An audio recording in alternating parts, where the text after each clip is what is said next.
ያልጋ ልብስ አምጥቼልሃለሁ። ቆይ ደግሞ ትራስ ላምጣልህ። ስትስሚው አይቼሻለሁ።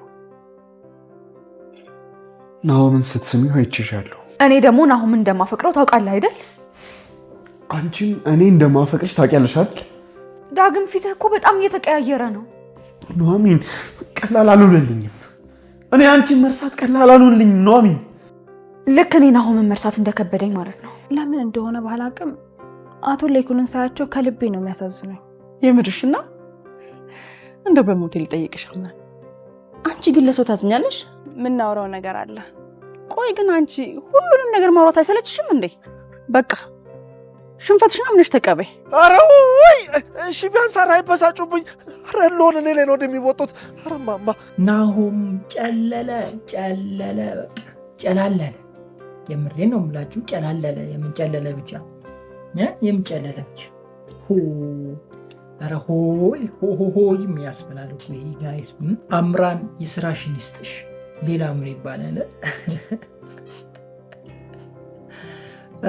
ኑሐሚን በአጋጣሚ ልትገቢ ነገሮች ተመቻቹልሽ። በቃ ሰኪክ በመሀል ልትገቢ ጭራሽ ማለት ነው። አይ መስሎሻል፣ የሚሳካልሽ መስሎሻል። እኔ ያንቺስ ግራ ገብቶኛል እውነት ለመናገር እንደ እውነቱ ያንቺ ጉዳይና የኑሐሚን ተከታታይ ድራማ ኩሮች ወይም ደግሞ ይሄ ዩቲዩብ ማኔጅ የምታደርጉ ልጆች እናንተ ያማችኋል፣ ጤነኛ አይደላችሁ። እውነቴን ነው የምላችሁ። አንድ ኑሐሚን ሪቪው ማደርግበት አዲስ የተከፈተ ቻናል ነበረና እዛ ላይ ሪፖርት አድርገው ምናምን አንድ ቪዲዮ አስወረዳችሁ። ምን ሆናችሁ ነው? ያማችኋል፣ ይሾጠጥ ያደርጋችኋል አይደለ? ጤነኝነትማ የላችሁም። ተው እንጂ ተው። ሪቪው አናድርግ እንዴ? ሙሉ ላውጥተን እስካለቀቅን እኮ እንችላለን። ያን ማረጉ ለምን አስፈለገ? እና ትንሽ አስደብራችሁኛል እንደ እውነቱ። ይሄ ምቀኝነት ነው የሚባለው። ምንም የተለየ ሌላ አይነት ነገር የለውም። ተንኮል ካሰብን እኛም እኮ ተንኮል ማድረግ እንችላለን። በጣም ቀላል የብሬን ነው። አንድ ሰው ለመጉዳት በጣም ምንም ከባድ ነገር አይደለም። እየተከታተልን እኮ እኛም የእናንተን እንትን ማድረግ እንችላለን። ከዚህ በፊትም ብዙዎች ጋር አይታችሁ ሊሆን ይችላል። ብዙዎች ተከታታይ ድራማ ላይም አይታችሁ ሊሆን ይችላል። ማለት ቪው እንዳይኖራችሁ ማዘጋት እንኳን ባይቻል፣ ቪዲዮ ማውረድ እንኳን ባይቻል ቪው እንዳይኖራችሁ ማድረግ ይቻላል። ቪው እንዳይኖራችሁ የተለያየ ማድረግ የሚቻል ብዙ አይነት ነገሮች አሉ። ግን እኛ እንደዛ አይደለም። ለክፉዎች በክፋት መመለስ ትንሽ ጥሩ አይደለም። ሾውን በሾው ምናምን የሚባል ነገር ጥሩ አይደለም። ግን የእናንተን ቪዲዮ ሙሉ ወስዶ እስካልሰሩ ድረስ ልክ እንደዚህ መጥተው ሪቪው ማድረግ እስከሆነ ድረስ ምንም ችግር የለውም ቢሰራበት። ኢቨን ሪካፕ ይሰራ የለ እንደ 20 ደቂቃ 30 ደቂቃ ከፊልሞች ላይ እየተወሰደ ሪካፕ ይሰራል። ሌሎች ነገሮች እየተቀላቀሉ ሌላ ነገር ተጨማምሮበት በደንብ እኮ ሪካፕ ይሰራል። ሙሉ ፊልም በሉት ሪካፕ የሚሰሩ ሰዎችን ይዋቸው እስኪ። አይደለም ደግሞ ለአማርኛ ተከታታይ ድራማ ማለት ድራማ ብሎ ዝም ለምንለው ማለት ነው። የምሬ ነው የምላችሁ። ሌሎች በትላልቅ ደረጃ ትላልቅ በተለይ ለምሳሌ የቱርክ ብትሄዱ፣ የፓኪስታን ድራማዎች ብትሄዱ ተከታታይ ድራማዎች በሚሊዮን የሚታዩት ገና በተለቀቁ በአንድ ሰዓት ውስጥ 13 ሚሊዮን 20 ሚሊዮን የሚታዩት ኢቭን እነሱ እንኳን ይሰራሉ። አይደለም እናንተ እዚህ ጋር ገማ የሆነ ቪው ይዛችሁ እንደዚህ ቪዲዮ ማስወረድ ምናምን ይሼ ነው። የምሬ ነው። ከእናንተ አይጠበቅም። እኔ ሪቪው ሳደርግ ኑሐሚን ብቻ አይደለም። ኑሐሚን ትላንት ነው የመጣችሁት። እኔ ሀረግ ሲጀመር ጀምሮ ነበርኩ። ጽናት ሲጀመር፣ አደይ ሲጀመር ኖላዊ ላይ ነበርኩ እና የዋዳን ነበርኩ እና የዛኔ ከሀ ጀምሮ ድራማ የዛን ታይም ላይ ነበር አይደለ? ድራማ በደንብ ተከታታይ ድራማ መሰራት የጀመረ የዛን ታይም ላይ ነው። በቃ እንቅስቃሴ የነበረው የዛን ታይም ላይ ገና ጅምር የነበረው የዛን ታይም ላይ ነው። አሁንማ ሙሉ ዩቲዩቡ ተከታታይ ድራማ ሆኗል። የዛኔ እንኳን ነበር የዛኔ እንኳን አሪፍ ቪው በነበራቸው ታይም ሪፖርት አይደረግም። የኛ እንኳን 100,000 ምናምን በሚታይበት ታይም ማለት ነው። አይደለም 10,000 1,000 ቪው ምናምን አምጥቶ ሪፖርት ማድረግ ነው። የምሬን ነው ብላቸው እና ልብ ግዙ እሺ። አንዳንዴ አዎ የእናንተ አይ ነው ይገባናል። ግን እኛ ደግሞ የራሳችንን የሆነ ኮንተንት ከጨመረን የራሳችንን የሆነ ቫሊዩ አድ ካደረግን የኛ ነው የእናንተ አይደለም። ከመቀኝነት የመጣ እንጂ እናንተ አይደለም። እኛ ክፉ ነገርም ተናግረን እናውቅም። እዛ ድራማ ላይ ስለ ድራማዎቹ ልናወራ እንችላለን፣ ያልተመቸንን ነገር ልንናገር እንችላለን። ከዛ ውጭ ሌላ ነገር አናወራም። ይሄን አትዩ ይሄን እንትን አትበሉ አንልም። ገብቷችኋል አይደለ? በጣም አስደብሮኛል እውነት ለመናገር። በእርግጥ እኔ ማት ቻናል ላይ ያለኝ ያ አዲስ የተጀመረ ገና በወሩ ተጀምሮ በወሩ ሞኔታይዝ የሆነ ቻናል ነበረ እንትን ያደረጋችሁት። አሁን ቪዲዮ ብንለቅበት ቪዲዮ አይታይም እንጂ ሌላ ምንም የምታመጡት ነገር የለም። በፍቅር ብትሰሩ አሪፍ ነው። በፍቅር እንትን ብትሉ አሪፍ ነው። እንደዚህ በማድረግ ምንም ለውጥ ታመጣላችሁ ማለት አይደለም። የምሬን ነው። ለምሳሌ በትላልቆቹ ዩቲዩብ ቻናሎች እኔ ሪፖርት ባደረግባችሁ እናንተ እንትን ምን ያህል እንደሚጎዳ እኔ የማውቀው። ምክንያቱም ስላለው ነገር እንትን ማድረግ እንችላለን። ኢቨን ደግሞ ሪፖርት ማስደረግም እንችላለሁ ከፈለግኩ። ማን ያደረግልኛል ምናምን ልትሉ ትችላላችሁ። ምንም ችግር የለውም። እኔ ብዙ ኮሚኒቲ ያለኝና እዛ ኮሚኒቲ ላይ ሼር ማድረግ ብቻ ነው። ይህንን እንደዚህ አድርጎኛል ብዬ ብል 100 ሰው አላጣም። ለምሳሌ ቴሌግራም ላይ ብትሄዱ 60 ሺህ ሰው 61 ሺህ አካባቢ ተከታይ ያለኝ። ሌሎች ቻናሎች ላይ ብትሄዱም እንደዛው ከ50 ሺህ በላይ ሰብስክራይበር ያለ አለ። ቲክቶክ ላይ ከ100 ሺህ በላይ ያለ። ተንኮል ለማሰብ በጣም ቀላል ነው። ኢቭን ስለ ዩቲዩቡ ወይም ደግሞ ምን እንደምትሰሩ ሳላሳይ ቀጥታ የሪፖርት ፔጁን ብቻ አምጥቼ ሰው ክሊክ እንዲያደርገው ማድረግ ይችላሉ። ገብቷችኋል አይደለም? እንደዛ ማድረግ ይቻላል። ተጎጂ የምትሆኑት እናንተ ናችሁ፣ እኔ አይደለሁም። እኔ ከፍቼ ድጋሚ መስራት ይችላሉ። ምክንያቱም ኮሚኒቲ ስላለኝ በንጋተኛ ሞኔታይዝ ማድረግ ይቻላል። ችግር የለውም። 3 ቪዲዮ ብቻ ነው ከእኔ የሚጠበቀውና እንደዛ ባታደርጉ በጣም አሪፍ ነው። ለሌላ ጊዜ ሙሉ ቪዲዮ ወስዱ ለሚለቅባችሁ አድርጉ።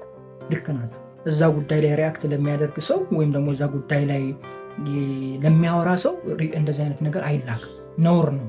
እሺ ይልመድባችሁ። ዛሬ ይህን ነው ላወራችሁ የመጣሁት። ስለ ድራማ አላወራም። ደብራችሁኛል። የምሬን ነው ብላችሁ ምንም እኮ የተለየ ነገር የለውም ማለት አይዶን ነው። ለምን እንደዛ እንደሆነ አላውቅም። ሜይ ቢ አይዶን ነው አዲስ ቻናልም ስለሆነ አላወቃችሁኝ ይሆናል እንጂ አብዛኞቹ ያውቁኛል። ኢቨን የምናወራ ልጆች አሉ። ኢቨን አዳዲስ ተከታታይ ድራማ ሲጀመር ሪቪው ብታደርግልን ያንተ ኮሚኒቲ ላይ ሼር ብታደርግልኝ የምባል አይነት ልጅ ነኝ እንጂ ሪፖርት የሚላክብኝ አይነት ልጅ አይደለም። ለማንኛው ይመቻችሁ። በጣም ተመችቶኛል። ተቀብለነዋል ሪፖርታችንን። እስኪ እናየዋለን፣ የሚሆኑ አብረን እናየዋለን። መልካም ጊዜ የሆነላችሁ። ፒስ። ዝናሽ ወልዳው ነው ወይስ ደግሞ ከሜዳ አንስተው ነው ያሳደጉት? ምንድን ነው እሱ? እንዴት ነው ሊሆን? እኔ ዝናሽ ከወለደችው እንጃ። እኔ እሷ ሴትዮ እንጃ። እኔ የምሬን ነው የምላችሁ። እንዴ ባለፈው ብያችኋለሁ። እኔ ከማግባቴ በፊት የወላችሁ አግብቻት ብቻ ለብቻ ነው የምተኛው። ለስንት ወር አትሉኝ? ለ6 ወር። ከዛ በኋላ የእርግዝና እንትን ምንድነው ቼክአፕ ትደረግና ሳልነካት ሳትነካኝ ማለት ገብቷችኋል። ከዛ በኋላ ነው ሌላ ነገር የሚጀመረው። በዚያ ከሄድ አይወጣም። ማን ሰዓት ውስጥ ይገባል? ጋይስ አስባችሁታል? አሁን ናሆም ከሌላ ሰው ዝናሽ አርግዛ ወልዳ ከሆነ በጣም ከባድ ነው። ሰሞኑን የሆነ ድራማ ተለቋል፣ አይታችሁ ከሆነ ከ2 ሳምንት ነው ከ1 ሳምንት ምናምን በፊት የሆነ ድራማ ተለቆ የራስ መንገድ ምናምን የሚል ነው። አይታችሁታል ብዬ አስባለሁ። እና ከዛ ጋር የሆነ የሚያዝ ነገር አለው አይደለ? እና ከባድ ነው። ነገሮች በጣም ከባድ ናቸው። የምሬ ነው የምላችሁ። ማለት በኋላ እንመጣበታለን። እንዴት ናችሁ ውድ የኑሃሚን ተከታታይ ድራማ ቤተሰቦች? ማን ናቸው? ዛሬ ማብረን ኑሃሚን ሪቪው እናደርጋለን። እንዲሁም በቀጣይ ክፍል ምን ሊፈጠር ይችላል አንዳንድ ጉዳዮችን ጀባ ምላችሁ ይሆናል። ኑሃሚን በትናንትናው ክፍል ደስ ሲል ነበረ። በተለይ ደግሞ የዳጊ ችሎታ የታየበት ክፍል ነበር። ትወና ትጠላላችሁ። ተመችቶኛል። ዳጊ ግን የሆነ ጀግና ቆራጥ አይነት ወንድ ነው አይደለ? እንደ ናሆም ተፍሷሳ አይደለ? ለነገሩ ናሆም እውነቱን ነው። እግሬ አውጪ ነው የሚያዋጣው። በዚህን ጊዜ እግሬ አውጪ ነው እንዴ አባቴ። ማን ነው መግቢያ የለ መውጫ የለ አባቴ። አንዴ ከገባ እዛው ቁልፍ ነው። ማንም መቶ የሚጠይቁ እንኳን የለም። ወገን አለኝ ብላ ማንም ዞር ብሎ ያዩም። ሁሉም ይፈራል። ቤቱ ነው የሚቀመጠው። የምሬን ነው። እና ዳጊ በጣም ተመችቶኛል በትናንትናው ክፍል። በተለይ ትወናው ምናምን ሲያደርጋችሁ የነበረው ነገር በጣም ተመችቶኛል። እስኪ አንድ ጥያቄ ልጠይቃችሁ። ዳጊ በቀጣይ ክፍል ወደ ገጠር ይሄዳል ወይስ አይሄድም? ምን ታስባላችሁ? እስኪ ሀሳባችሁን ኮሜንት ላይ ያስቀምጡልኝ። የኔ ሀሳብ እንደ እውነቱ ሄዶ ቢያድናት ምናምን ብናይ አሪፍ ነበረ። ግን ያው እኛ ሀገር ላይ እንደዚህ አይነት ነገር የለም። የህንድ ፊልም ይሆናል። ስለዚህ ምናልባት ሊሄድ ይችላል፣ ግን አያገኛትም ብዬ ነው የማስበው። ቀጣይ ላይ ሊሄድ ይችላል እሱ አሁን ይለቃታል ብዬ ነው ማስበው። ማለት ልጁ ይለቃታል ብዬ አስባለሁ። ምክንያቱም ማስፈራሪያ ዛቻዎች ምናምን የደረሱበት ስለሆነ ይለቃታል ብዬ ነው ማስበው። እንደገና ደግሞ እንዳለችው ሸውደዋለች አይደለ? ምንም አይደለሁም ና ቼክ አድርጌ ምናምን ብለዋለች። ይለቃታል ብዬ ነው ማስበው። የክፍለ ሀገር ሰው ደግሞ የሚፈልገው ዋናው ነው እንጂ እሱ እንትኑ ምናምን አይደለም አይደለ? ገብቷችኋል ላችሁ የፈለጉት ነገር እና ይለቃታል ብዬ ነው ማስበው እኔ። እናንተ ምን ትላላችሁ እስኪ? የምትሉኝም በሉኝ። ከዛ ውጭ አምራን በቃ ተመቸችኝ። ዝናሽን አሰቃየቻት። ቁም ስቅሏን በቃ ያሳየቻት። ቁም ስቅሏን ማለት ነው። ይመችሽ። ጥሩ ስራ ባይሆንም ባላበረታታም ስራዋን ግን ለዝናሽ ይገባታል። የምሬ ነው የምላችሁ። ደግሞ እኮ እውነቷን እኮ ነው።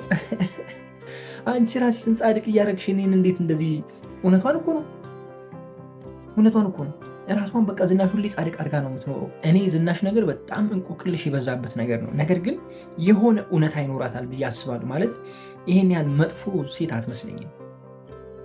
መጥፎ ሴት ማለት ይሄ አሁን እያየንባት ያለነው ማንነቷና አሁኑ ጊዜ ምን አይነት ሴት እንደሆነች ነው የሚያስረዳል። በጣም መጥፎ ራስ ወዳድ አይነት ሴት ነው አይደለም የሚያሳየን። ግን ወደፊት የሆነ መልካም ጎን እንዳላት ይህን ነገር ለምን እንደምታደርግ ይህ ሁሉ ነገር እንዴት እንደተፈጠረና ትምህርታዊ የሆነ ነገር እንደምትሰጠን ተስፋ አደርጋለሁ። እንደዛ አይነት ነገር ይኖራል ብዬ ነው ማስቡ እንጂ እንደዚህ ይሆናል ብዬ አላስብም። ቅድም አንድ ነገር ጀምሬላችሁ ነበረ። ይሄ የትዳር ጉዳይ ላይ የትዳር ጉዳይ እውነት አሳሳቢ ነው። የምሬን ነው የምላችሁ። ለምን ነው ታውቃላችሁ ጋይስ? ብዙውን ጊዜ ተማምነን አይደለ እንትን የምንለው አምነን ተማምነን ነው የምንጋባው። እና ከዚህ በፊት አንድ ነገር ብያችኋለሁ። ምንም የማታውቅ ሴት፣ ማንንም የማታውቅ ሴት፣ ከወንድ ጋር ግንኙነት አድርጋ የማታውቅ ሴት የመጀመሪያ ፍቅረኛችሁ ለአንተ የመጀመሪያ ፍቅረኛ የምትሆን ሴት ነው ለትዳር መምረጥ ያለባችሁ። ወንድ ልጅም ደግሞ ሲመርጥ እንደዛ ነው እንጂ ይሄ እብዱን አይመርጥም ብያችሁ አውርቼ ነበር። እና እንደዚህ አይነት ሀሳብ ያላቸው አብዛኛው ወንዶች ናቸው ብዬ አስባለሁ። ጥቂት ወንዶች ደግሞ ከተመቻችሁ ምንም ችግር የለባቸውም። ከ10 ወንድ ጋር ከዚህ በፊት ግንኙነት አድርጋ ብትሆን ችግር የለበትም አንዳንድ ወንድ ማለት ነው። እና እንደዚህ አይነት ትዳር ውስጥ እንደዚህ አይነት ወንዶች ትዳር ውስጥ ስትገቡ የሚፈጠረው ችግር እንደዚህ አይነት ነገር ነው። ገብቷችኋል አይደለ? ምናልባት አውቃ ሊሆን ይችላል። አውቀው የሚያደርጉ አሉ። ልክ በቃ ማርገዟን ስታቅ አንተ ላይ መታ ካላገባይም ብላ ውጭ ብላ የምታገባ አጠፋም። ደግሞ በሽ ናቸው።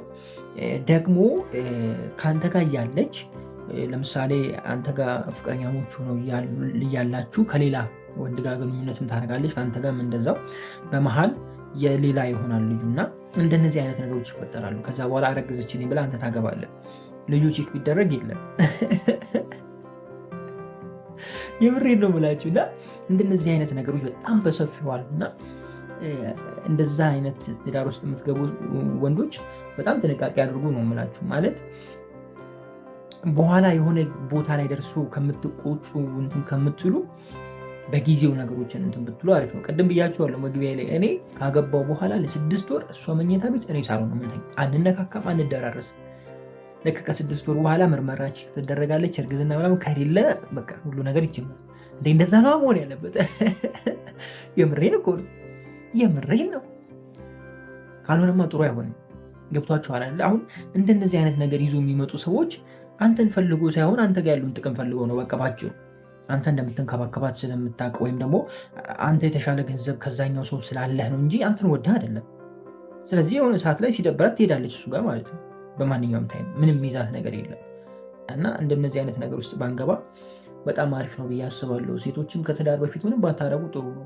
እኔ ከዚህ በፊት ተናግሬያለሁ። ሴት ልጅ ከትዳር በፊት ግንኙነት ካደረገች የሆነ ነገሯ እንደቀነሰ አስቡ ብያለሁ። እና ብዙ ነገሯ ነው እሱ ነገር ለሴት ልጅ ብዬ ነው የማስበው። እኔ እንደራሴ አመለካከት ምን አይነት ሴት ማግባት ትፈልጋለህ ብትሉኝ፣ ጨዋ፣ ፈጣሪዋን የምትፈራ፣ ቤተሰቧን የምታከብር፣ ከዚህ በፊት ከማንም ሰው ጋር ግንኙነት ያልነበራት፣ የፍቅር ግንኙነት ያልነበራት ብዬ እላችኋለሁ።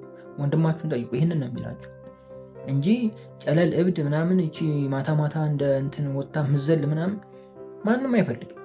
ማንም ማለት ነው። የምሬ ነው። እና ራሳችሁን ጠብቁ። ለማንኛውም ቀጣዩን ክፍል በቀጣይ እናያለን። ትንሽ ስላረዘምኩት ወሬውን እዚህ ጋር ይብቃ እንዳይሰለቻችሁ። በቀጣይ ክፍል እንገናኛለን። በጣም ወዳችኋለሁ። ክፉ አይንካችሁ፣ ክፉ እንደምዙ አልፏችሁ፣ ይሳካላችሁ፣ ይመርቋችሁ፣ ቀናችሁ ብሩ፣ ሌታችሁ ብሩ ይሆንላችሁ እያልኩ እኔ ብዙ ተሰናበትኳችሁ። መልካም ጊዜ። ፒስ። እኔ ያልኩት አልቀረም።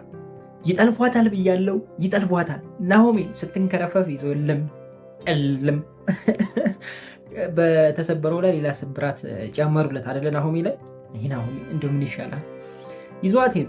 አሁን ይሄ ሁሉ የተፈጠረው ዳጊ ባለመኖሩ ነው። ዳጊ ወደ አዲስ አበባ በመመለሱ ነው የሁሉ ነገር የተፈጠረው። ደግሞ ምንድነው እዛ ጋር የምትወዳደቁት? ምንድነው እሱ? አውቃችሁ ነው ሁላቸው። ደግሞ ኑሐሚን ተይ እንጂ፣ ኧረ ተይ እባክሽን ተረጋጊ። የሰው ባለ ሄደሽ ዝፍዝፍ አይከብድም? ጋይስ አውቅ አይደለም እንዳት አውቅ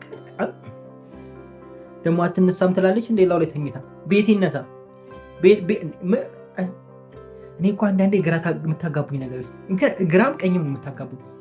እላው ላይ ሄደሽ ዝብዝፍ ያልሽው አንቺ እንደዚሁ እንቆያለን አትነሳም ትለዋለች። እንዴ አንቺ ተነስተሽ እንዶ ደንገጥ ብለሽ እንኳን አትነሽ እንዴ ዘው ፍጥጥፍት እንዴ በዚሁ ከቀጠለ ወንዶች በቃ እኔ እንጃላችሁ። ሰምታችኋል። የሴቶች የዓለም የሴቶች ቁጥር 5.5 ምናምን ደርሷል። የወንዶች ደግሞ 2.2 ነው። ወንዶች እየወረደ ነው፣ ሴቶች እየበዛችሁ ነው። እና ከባድ ነው ነገሩ፣ ከባድ ነው። እንዴት ናችሁ? ውድ የኑሐሚን ተከታታይ ድራማ ቤተሰቦች አማን ናቸው። ዛሬም አብረን ኑሐሚን ሪቪው እናደርጋለን። እንዲሁም በቀጣይ ክፍል ምን ሊፈጠር ይችላል አንዳንድ ጉዳዮችን ጀምራችሁ ይሆናል። ኑሐሚን በትናንትናው ክፍል ነገር ድፍርስ አለ። እኔ እኮ ተናግሬያለሁ። ኑሐሚን ላይ ከባድ የሚባል ታሪክ ቢመጣም ሌላ ከባድ ታሪክ አለ ብያችኋል። የምሬን እኮ ነው የምላችሁ። ሌላ ዱብና ዕዳ ከች ብሎላችኋል። ሌላ ታሪክ። ናሆም ደግሞ ከማን የመጣው? ከማን ይሆን የመጣው? እኔ ግን ዝም ብዬ ሲመስለኝ አሳድገውት ይመስለኛል። ማለት ሌኩና ዝናሽ አብረው ሆኖ አሳድገውት ይመስለኛል እንጂ እሱ ከሌላ ወልዳ ምናምን እንጃ። ዝናሽ እንደዛ ካደረገች በቃ ቻው ቼልሲ። እንትና ብቻ ነች ማለት ነው የሌኩ ልጅ ኤሚ ብቻ ሁለቱን ከሌላ ላይ ያመጣችው ማለት ነው። ወይኔ ታዲያ ይህን እያየን ልናገባ ጋይስ ይኸውላችሁ፣ ከማግባታችሁ በፊት አስመርምሩ። ከዛ በኋላ ደግሞ ካገባችሁ በኋላ ዝም ብላችሁ ሄዳችሁ አትግቦሽ። እስከ 6 ወር ምናምን ድረስ ዝም ብላችሁ አብራችሁ ነው፣ ምንም ሳትነቃቁ ቼክ አድርጉ። መጀመሪያ እርግዝና የምሬን ነው የምላችሁ። እንዴ የሰው ነው እኮ ብዙ ሰው የሚያሳድገው፣ የሰው ልጆች ነው የሚያሳድገው። እኔ አላልኩም፣ ድራማውን ያለው እንዴ። ከምሬን እኮ ነው የምላችሁ ጋይስ። እንደዚህ ከሆነ ነገሮች ከባድ ናቸው። አስባችሁታል? ስለዚህ ብዙ ሰዎች እንትን የሚሉት በቃ ከሆነ ሰው ያረግዛሉ፣ ወይም ደግሞ እንዳረገዙ ሲያውቁ ከአንተ ጋር የመጋባት ነገር ይመጣል፣ ወይ ደግሞ ከአንተ ጋር እንትን እያደረጉ እያለ ከሌላ ሰው ጋር እንትን ይላሉ። ልጁ ያንተ አይደለም። ስለዚህ ሚስቴ ሆይ አደራሽን ስሚኝ። እኔና አንቺ ከተጋባን በኋላ በትንሹ ለ4 ወር ለ5 ወር ምንም ሳንነካካ አንቺ መኝታ ቤት እኔ ሳሎን እየተኛን ከዛ በኋላ የእርግዝና ምርመራ እናደርግና ከዛ በኋላ ሁሉ ነገር ይጀመራል ማለት ነው። እንደዛ ነው ሊሆን የሚችለው። ይሄ የትዳር እንትን ነው፣ ምንድነው ስትራቴጂ ነው። በዚህ የምትስማሚ ከሆነ ነይ እንደዚህ ማለት ነው። አይቀረንኛ አንዴ ረሺም ነው። ዝናሽ ምን ይሻልሻል? እንግዲህ አንቺ እንግዲህ አሁኑ እንደዛ ባይሆን ደስ ይለኛል። የምሬ ነው እንዳልኳችሁ አቶ ሌኩንና ዝናሽ ልጁን በህፃንነቱ አግኝተውት አሳድጎት አይነት ታሪክ ቢሆን ያምራል ብዬ አስባለሁ። ከሁለት ቦታ ሌላ ሰው ጋር እሱ ሶስተኛ ምናምን አረበስ ከባድ ነው የሚሆነው። በትናንትናው ክፍል ሌላኛው በጣም አሳሳቢ የነበረው ነገር ያው እዛ የተፈጠረው ነገር ነው። ማለት ክፍለ ሀገር ላይ ነው። ነግሬያችኋለሁ መግቢያ ላይ ኑሐሚን ተጠለፈች። በቃ ያው ብያችኋለሁ፣ ትጠለፋለች ብያችሁ ነበረ። ያንን ነገር አይተናል። እንደገና ደግሞ ደገሙት። የሽንታም የሆነ ልጅ ደገሙት። አንተ ይገባል። እንደውም አልመቱም። በደንብ ቢያስተኙ አሪፍ ነበር። የምሬን ነው የምላችሁ። እኔ እኮ አረፉ አይቀመጡም ወይ እንደተመታ እያወቁ ከአካባቢው ርቆ መሄድ ምን ማለት ነው? ምን የሚሉት ነው? ሌላ ነገር እንደሚያደርጉ አያስቡም ነበረ? ይሄ ከባድ ነው። እሺ አሁን አያቷ ምን ታረግ ይሆን? ምን ታስባላችሁ? ያው ይህንን ነገር አያቷ ትወጣዋለች ብዬ አስባለሁ። አያቷ ካልተወጣችሁ ግን ዳጊ ተመልሶ ይመጣል። ዳጊ ከተመለሰ ያው እሷን የሚያስመልሳት ይሆናል ብዬ አስባለሁ። ዳጊ እዚህ ነገር ውስጥ ጣልቃ ከገባ ዳጊን የማፍቀር ነገር ሊመጣ ይችላል ብዬ አስባለሁ። እንደዚ አይነት ነገር ልናይ እንችላለን የሚል ሀሳብ አለኝ። እስኪ እናንተን ሀሳብ ኮሜንት ላይ አስቀምጡልኝ። አቶ ተሰማ ተሽሎ ስለመጣ በጣም ተመችቶኛል። የምር በስመ አብ ያ ሰውዬ እንደዚህ ያምርበታል። በስመ አብ ፏ ብሎ ልጭ ፈታ ብሎ ምንታ አይደል አቶ ተሰማ። ተመችቶኛል። እውነት ለመናገር እሱ ስለተመለሰ ሌኩን ያግዘዋል ብዬ አስባለሁ።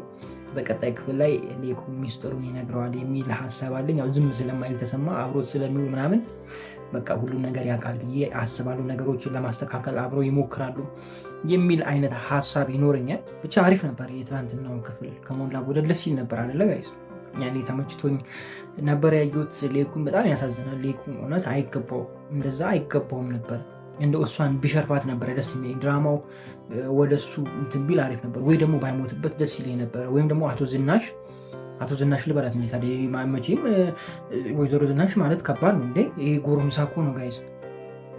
ከሶስት ከተለያዩ ሰዎች ከወለደች ጎረምሳ ነው። ለዛ ነው እንደዛ ያልኳችሁ፣ ሌላ ነገር አይደለም። የምሬን ነው የምላችሁ። እና እሷን ቢሸርፋት ኖር አሪፍ ነበር። ማለት ይሄ እንትን ያለባቸው የባረቀባቸው እንትን እሷን ቢያገኛትና ወይ እጇን ወይ እግሯን ሽባ አድርጎ ቁጭ ቢያደርግልን አሪፍ ነበር። በቃ እንደዛ ቢሆን ይሻል ነበር። ግን ድራማው ደግሞ ኑሐሚን የሆነ ነገር አያርም አይዘገይም፣ ወዲያው ይፋ ይወጣል፣ ሌላ ታሪክ ይተካል፣ ይሄኛው ያልቃል፣ ሌላ ታሪክ ይተካል እያለ ፈታ እያደረገን እየሳበን ምናምን ቀጥሏል። ለማንኛውም ለዛሬ የነበረ ቆይታ ይሄንን ይመስላል። በጣም ወዳችኋለሁ። ክፉ አይንካችሁ፣ ክፉ ብዙ አልፏችሁ፣ ይሳካላችሁ፣ ይመርባችሁ፣ ቀናችሁ ሁሌታችሁ ብሩ ይሆንላችሁ እያልኩኝ እኔ ብዙ ተሰናበትኳችሁ። መልካም ጊዜ። እኛ ቃል አንዱ እናቴ አባቴ እንዴ ወንድ አጥር ወደ ጠለፋ የወንድ አልጫ ናሆሜና ብቻ ይገጠዋል። እኔ እኮ ያመልጠኛል አንዳንዴ። ናሆሜ ግን ምን ሆኖ ነው ያሸቀጠጠው? ይህን ያራዳ በቃ እንትን ብሎ አለሳልሶ ምናምን ላጠል ሲል በዚህ ብትፈራ ወንድ አጥርም ፍራ እንደው የሚያስፈራ አይነት ሰው አይደለም፣ ግን ፍራ። ታንጉቴን ትፈራለህ? ለመሬት አንድ ስንዝር የቀረውን ሰውዬ ትፈራለህ? ለማንኛውም ድራማ ስለሆነ ነው፣ ግን ሌላ ነገር እንዳታስቡ። እንዴት ናችሁ ውድ የኑሐሚን ተከታታይ ድራማ ቤተሰቦች? አማን ናችሁ? ዛሬ አብረን ኑሐሚን ሪቪው እናደርጋለን። በቀጣይ ክፍል ምን ሊፈጠር ይችላል፣ አንዳንድ ጉዳዮችን ጀባ ምላችሁ ይሆናል። ኑሐሚን ከበዓል በኋላ የመጀመሪያው ክፍል ነው፣ እኔም የመጀመሪያ ክፍል ነው በኑሐሚን። እንዴት ናችሁ? በዓል እንዴት አለፈ? ኑሐሚኖች ተበላ ተጠጣ? ያው አብዛኞቻችሁ ስራ ላይ ናችሁ ብዬ አስባለሁ። በተለይ ደግሞ እነዚህን ድራማዎች የምትከታተሉት ከሀገር ውጭ እንደሆናችሁ አውቃለሁ። ስራ ላይ ነው ያሳለፋችሁት? እንዴት አለፈ? ወይስ ደግሞ እዛው አከበራችሁ? ሜቢ አንዳንዶቻችሁ ሊፈቀድላችሁ ይችላሉ እዛ የሚያከብሩ ነው አውቃለሁ። እና ብቻ ሁሉም ለመልካም ነው።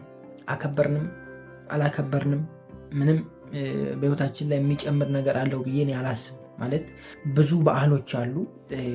ሁሉንም በዓል እናከብራለን፣ እንበላለን፣ እንጠጣለን። የሚመጣው ዓመትም ያንኑ ተግባር ነው የምናደርገው። ምንም የሚለውጥ ነገር አለ ብዬ አላስብም። የምናደርገው አክቲቪቲ ማለት ነው። ገብቷችኋል አይደለም? ሁኔታውን አይደለም እያልኳችሁ ያለሁት።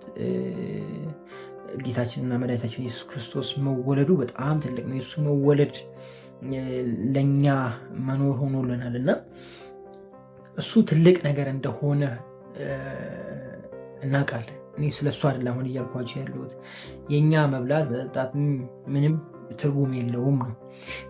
በዓሎችን ከኛ ጋር እያያያዝን የሆነ ነገሮችን የምንለውጥበት ጊዜ ነው ብዬ ነው ማስበው። ማለት የሆነ በዓል መጥቶ ስንሻገረው በፊት ከነበረን ነገር የሆነ የምናስቀረው ጥሩ ያልሆነ ነገር ካለ የምናስቀረው፣ የምናሻሽለው ነገር ካለ የምናሻሽልበት፣ እንዲሁም ደግሞ ጎጂ የሆኑ ነገሮች ካሉብን በህይወታችን ላይ እነሱን ነገር ለመቅረፍ ፕላን የምናወጣበት፣ ወደ ፈጣሪያችን ቀርበን ከሱ ጋር እያወራን ከሱ ጋር እየተነጋገርን የምንሄድበት ለማድረግ መጣር እንጂ ዛሬ ገና ነው ተብሎ ተበልቶ ተጠጥቶ ላሽ ከዛ በኋላ መርሳት፣ ያንኑ ህይወት መልሶ መኖር ትንሽ ድካም ነው ብዬ አስባለሁ። ያ ሁላችንም እንደዛው ነን። እኔ ከእናንተ ተለይቼ አይደለም፣ ግን ነገሮች ወደዛ መሄድ አለባቸው የሚል እምነት ስላለኝ ነው እንደዚህ ያልኳችሁ።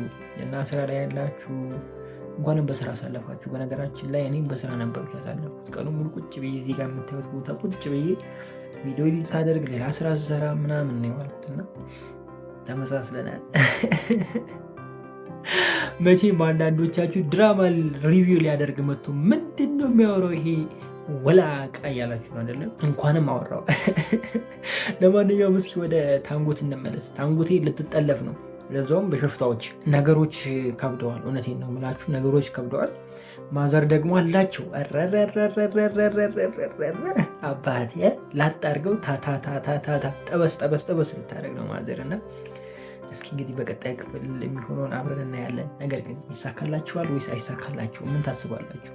እኔ ይሳካላችኋል ብዬ ነው የማስበው። ማለት ካላችሁኝ ድራማው ኑሐሚን ነው። እንዴት ካላችሁኝ አዎ ድራማው ኑሐሚን ነው። ሁሉም ነገር ይደረጋል፣ ሁሉም ነገር ይታያል። ግን እኔ አንድ ያጠራጠረኝ ነገር ምሎ ታውቃላችሁ? ዳጊ ወደ አዲስ አበባ ሄደዋል። ዳጊ የአባቱን መሞት ከሰማ እነሱም ትቶ ይመለሳሉ ብዬ አስባለሁ ወደ አዲስ አበባ። ማለት ፕሮጀክቱን ስራ ለቀጣይ ጊዜ ተመልሶ ለመስራት ምናምን ሁሉን ነገር ትተው ወደ አዲስ አበባ ይመጣሉ የሚል ሀሳብ ውስጥ ይመጣል። እንደዛ አይነት ነገር ሊፈጠር ይችላል። ነገር ግን ሞስት ፕሮባብሊቲ ወደ እዛው ወደ መጠለፉ ይሆናል ብዬ ነው የማስበው። እስኪ ሀሳባችሁን ኮሜንት ላይ አስቀምጡልኝ። አምራን ግን ይመቻት። በቃ ተመቸችኝ። በቃ ምንም ማለፍ የለም። ቢዝነስ ማን ማለት እሷ ነች። በቃ ቢዝነስን እንዴት ራን ማድረግ እንደምችል ታውቀዋለች። የምሬን ነው ብላችሁ ደንብ ታውቀዋለች። እኔም እኮ ብያለሁ፣ ተናግሬያለሁ። ከዚህ በፊት ተናግሬያለሁ። ይሄ ሚስጥር ከእጇ ያመልጣል፣ ሁለቱም ይቀጣሉ፣ እሷም ትቀጣለች። በቃ ቢዝነስ ነው ጋይዝ። እንዴት ሰው አምና እንደዚህ አይነት ነገር ታስቀርሳለች ብያችሁ ነበረ። ቀጣይ ላይ አሁን እሷን አምጪ አታምጪ ወደኋላ ይቀርና ብር ያስጨምራታል። ከዛ ቀጥሎ ደግሞ ሌላ የተሻለ ክፍያ ካለው ይሰጣል ለሌላ ሰው ብዬ ተናግሬ ነበር እና ያንን ነገር ነው ያየነው በዚህ ሰሞን ውስጥ እና አሁንም እንግዲህ ቀጥላለች። አምራንስ ይሳካላታል ወይስ እንዴት ነው ነገሩ? ምን ታስባላችሁ? ምናልባት ድርጅቱ በእሷ ስም ዞሯል ተብሎ ፎርጂድ አይነት ነገር ሊሰጣት ይችላል። ማለትም አክሲዮኑ ወደ እሷ ዞሯል ወይም ደግሞ ወደ አንቺ አዞርልሻለሁ የሚል ኮፒ የሆነ ወይም ደግሞ ትክክለኛ ያልሆነ መረጃ ልትሰጣት ትችላለች። አለበለዚያ ትሾታታለች ብዬ ነው ማስበው። እንዴ ዝናሽ ቀላል ሰው አድርጋችሁ እንዳታስቧት። የምሬ ነው። ገና አላወቃችኋትም። ዝናሽን ወስዳ እዛ መጋዘን ውስጥ ትቆልፋታለች ብዬ ነው ማስበው። እንደዚህ አይነት ነገርም ሊፈጠር ይችላል እና ቀለል አድርጋችሁ አትዋት። እስኪ እንግዲህ ያለውን ነገር አብረን በሂደት እናየዋለን። ከዛ ውጭ የተለየ ነገር በትናንትና ክፍል ያላየው እነ ሌኩን አልነበሩም። በዛ በኩል እናቱ ተሰማ አልነበሩም። ባለቤቱ ምናምን አልነበሩም እና እሱ ትንሽ ክፍተት ፈጥሯል ብዬ አስባለሁ። ክፍለ ሀገር ላይ የነበረው ደስ ይል ነበር። በተለይ ደግሞ የኑሐሚን አያት አይሆንሽም ብላ ስትመክራት ነበር እና በጣም ተመችቶኛል። እኔም ብያቸዋለሁ ዳጊን ነው የምትመርጠው ብያችሁ ነበር እና ዳጊ ላይ ልቧን ጥላለች አያቷም እና በቃ እንግዲህ ምንም ማድረግ አይቻልም። ጥሩ ጊዜ አለ ማለት ዳጊ እንደዚህ የተለማመጠበት ጊዜ ያልፍና ኑሐሚን ደግሞ የምትከፋበት ጊዜ ይመጣል ማለት ነው። ማለትም ዳጊ ወይ ከሌላ ሰው ጋር ሆኖ እሷ እንዴት ፍቅሩን ሳልቀበለው የዛኔ እንደዛ ሲለምነኝ ከጎኔ ሲሆን ምናምን እንዴት ነው ምናምን ብላ ትጸጸታለች ብዬ ነው ማስበው። እንደዚ አይነት ነገር ልናይ እንችላለን። እናንተ ጨምሩልኝ ነገር ካለ ጨምሩልኝ። በጣም ወዳችኋለሁ። ክፉ አይንካችሁ፣ ክፉ ነዙ አልፏችሁ፣ ሊሳካላችሁ፣ ይመርባችሁ፣ ቀናችሁ ብሩታችሁ ብሩ ይሆንላችሁ እያልኩኝ እኔ በዙ ተሰናበትኳችሁ። መልካም ጊዜ። ፒስ። ወንድ አጥር ምን አስቦ ነው? እስኪ ሹክ የምትሉኝ ሰዎች ካላችሁ ኮሜንት ላይ ሹክ በሉኝ። ዳጊ የት ነው ያለው? ዳጊ እዚህ ጋር ካገኘው በቃ መጫረሳችሁ ጋይስ። ምንም የማይፈጠር ነገር የለም። ሁሉ ነገር ነው የሚፈጠረው። አማርኛ ከግራ ወደ ቀኝ ነው። ቻል አርጉት። ምንም ማድረጋቸው ቻል አርጉት ውዶች። ግን በቀጣይ ክፍል አሪፍ የሆነ ምናምን ይኖራል ብዬ አስባለሁ። እናንተ ምን ታስባላችሁ? እንዴት ናችሁ? ውድ የኑሐሚን ተከታታይ ድራማ ቤተሰቦች አማን ናችሁ? የዛሬ ማበን ኑሐሚን ሪቪው እናደርጋለን። እንዲሁም በቀጣይ ክፍል ምን ሊፈጠር ይችላል አንዳንድ ጉዳዮችን ጀባ ምላችሁ ይሆናል። ኑሐሚን በትናንትናው ክፍል አሾይና ነበረ። በተለይ ደግሞ አምራን ይመችሽ። እኔ እኮ ከዚህ በፊትም ብዬ ነበር። ምን ብያችሁ ነበር?